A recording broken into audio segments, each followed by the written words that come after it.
Assalamu alaikum hurmatly Moskvadan mekendештер, амансыздар. Сиздер менен кайрадан эле Москва туугандар. Бүгүн 19-март күнгө шейшемби, вторник. Андыктан иш күнүңүздөр ийгиликтүү, жакшы улансын туугандар. Ал эми Орозонун 9-күнү туугандар. Буйруса, бүгүн озачар саат 18-ден 48 өткөндө, ифтар намазы 20-дан 26 өткөндө окулат туугандар. Туугандар, сиздер үчүн дагы бир жакшы кабарыбыз бар, жакшы жаңылыгыбыз бар. Андыктан бирден лайк басып, видеону аягына чейин көрүп, туган урук менен бөлүшүп коюңуздар.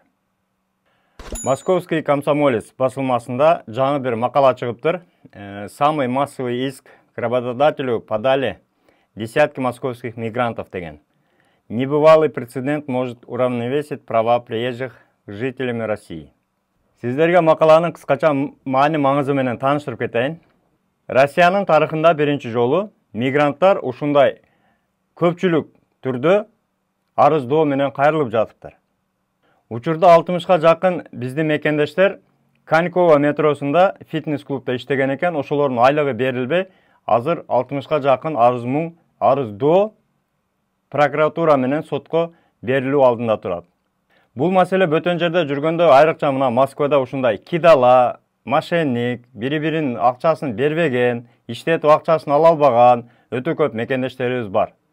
Бул макаладагы окуя деле ошол кадимки эле ошол күнүмдүк окуялардай, биздин мекендештердин окуяларындай эле болгон.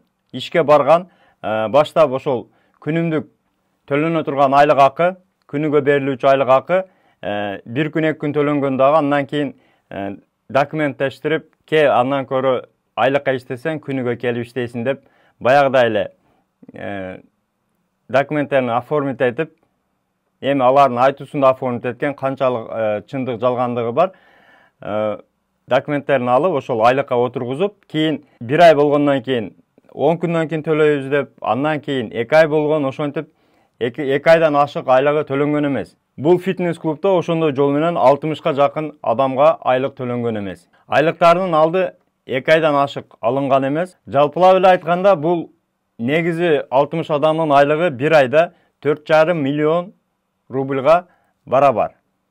Бул албетте өтө көп, өтө чоң сумма. Мындай окуялар азыр бул басылмадан башка айтылбаган мындай окуялар өтө көп туугандар.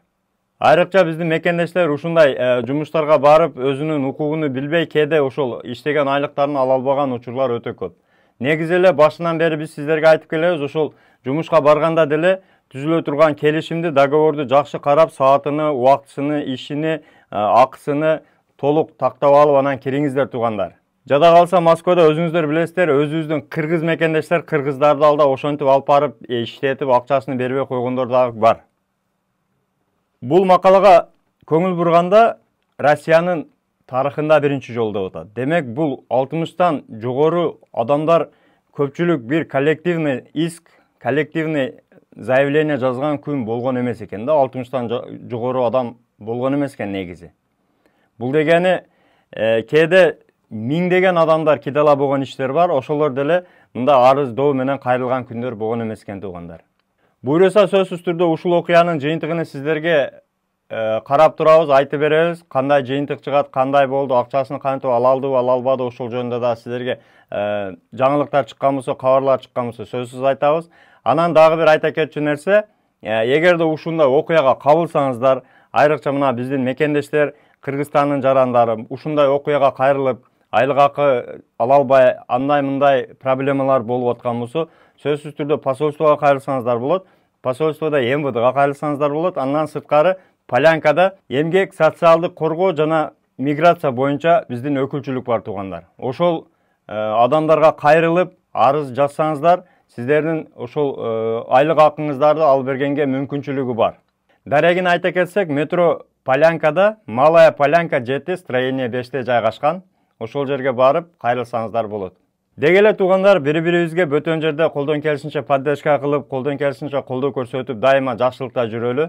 Эгерде ушул маалымат сиздерге кандайдыр бир пайда келсе, сиздер дагы лайк басып, туган урук группалар менен бөлүшүп коюңуздар. Москва каналына катталып кетсеңиздер болот, миграция боюнча бардык кабарлар, жаңылыктар күндө чыгып турат. Андан сырткары туугандар, дайыма бөтөн жерде жүргөндө өзүңүздөргө сак документке так болуңуздар. Таза регистрация боюнча 8936 111 79 11 номерине кайрылсаңыздар жардам берет. Ал эми выдворение 18 кандайдыр бир юридикалык кеңеш керек болгон болсо, ошондой дасыккан юристтердин кызматы керек болгон болсо, экранга номерлерди коюп койдук. Кайрылсаңыздар болот, кыргызча жазсаңыздар, кыргызча эле жооп беришет.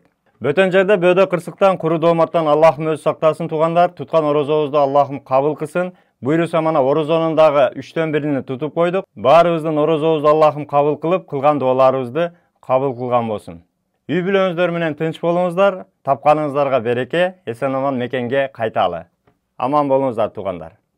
Урматтуу Москва шаарындагы мекендештер, эгерде сиз чек арага кирди чыктыга муктаж болсоңуз, же документиңизди мөөнөтү бүтүп жатса, анда биздин кызматтан пайдалансаңыздар болот. Ар күнү өтө ыңгайлуу, заман талабына жооп берген заманбап автоунаалар Москвадан Казакстандын чек арасына каттоодо. Ортомчусуз кара тизмеден текшерип, бир гана ыңгайлуу автоунаа менен сиздин документ маселесине жардам беришет. Байланыш номерлерибиз 8 926 213 00 60 +7 965 402 93 Мухиддин.